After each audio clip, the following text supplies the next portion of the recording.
အားလုံးပဲမင်္ဂလာပါရှင်စမြတ် cooking vlog မှာပြန်လည်ပြီးတော့ကြိုဆိုလိုက်ပါတယ်ဒီနေ့လေးမှဆိုရင်တော့ကျမရဲ့အတွက်ရန်ကုန်ကောင်းမွန်တဲ့အခါရတာပါရှိရဲ့ကြက်ရိုးကွေးတော့ဟင်းချိုပွဲလေးကိုညီမဒီဗီဒီယိုလေးထဲမှာအစဆုံးချက်ပြပေးသွားမှာမို့လို့ညီမနဲ့အတူတူဗီဒီယိုလေးကိုဆက်လက်ပြီးတော့ကြည့်ပေးကြပါအောင်နော်ပထမဆုံးကြက်ရိုးပြုတ်ဖို့အတွက်အိုးထဲကိုတင်တော်တဲ့ရေပမာဏထည့်လိုက်ပါတယ်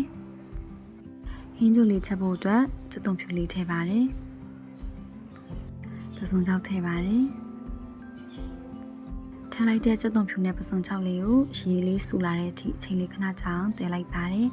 ရေဆူလာပြီဆိုရင်တော့စနာတော်ကအကျက်ယူထဲမှာတခါတည်းရတာဝင်အောင်လို့အချိုမုတ်စနစ်မုတ်စာငင်းပြားကြီးအနံ့တက်အတွက်စက်သွန်ဖြူတွေချင်းနေလီပြီးထည့်ထားတာကိုတခါတည်းအိုးထဲကိုထည့်ပါတယ်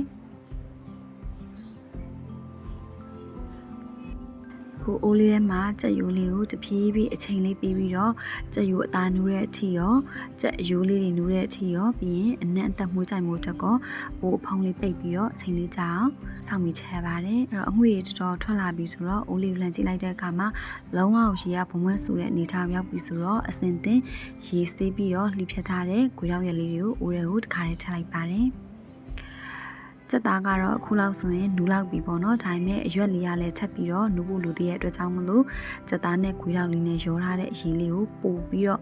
အရသာကောင်းပြီးတော့အရွက်လေးတွေနူးတဲ့အထိအချိန်ခဏလေးအနေငယ်လောက်ထပ်ပြီးတော့အဖုံးလေးအုပ်ပြီးတော့အချိန်ဆောင်လိုက်ပါတယ်အခုဆိုရင်တော့အရွက်ကလည်းလုံးဝနူးပြီးတော့ပေါ့နော်ကြက်ရိုးကလည်းပိုတော့နူးလာလောက်ပါပြီဒါကြောင့်မလို့အခုဆိုလို့ရှိရင်တော့အရသာရှိတယ်